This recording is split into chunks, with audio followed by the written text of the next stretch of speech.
Una ay kailangan nating durug-durugin ang bahaw gamit ang ating mga kamay.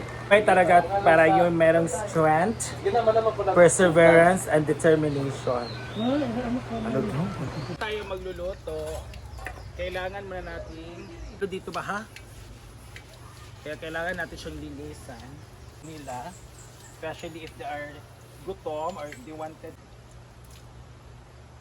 Guys, ito yung ating yesterday's rice or ang ating bahaw. Ito yung butter. So itong butter po, okay pa naman siya. Meron tayong beef loaf, tayong patatas at carrots, isa-isa lang po. Bawang, hindi na po magsisibuyas pag magsa-chowpan or magsisigang tayo ng rice. Hotdog, may hotdog tayo. Sinagang,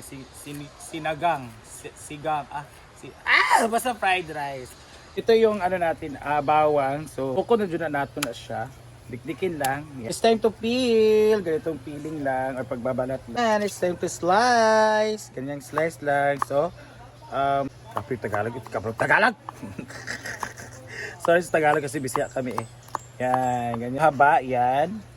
2, 3. Ganyan kaliit. Para dali maluto. Actually, meron na itong ganyan. Pahaba naman tayo. Ayun, parang carrots rin. Na cheese. So, tatlo lang. After that ay dalawa.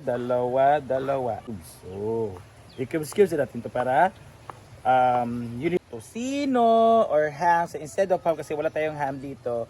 Parang ganan, pahaba. And then, yan.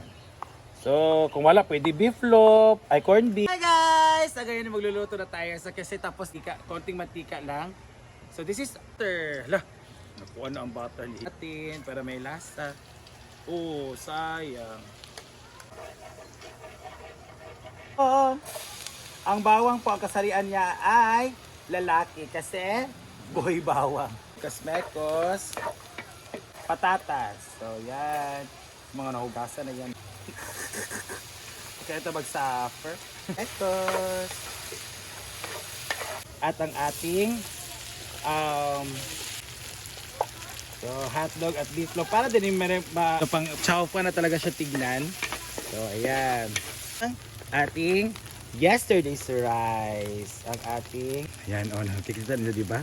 MSG and yan, powder pepper. Ayan. So asin, kayo na kung anong sandok na nasa taas ng iba. O, diba? Konti yung mantika natin.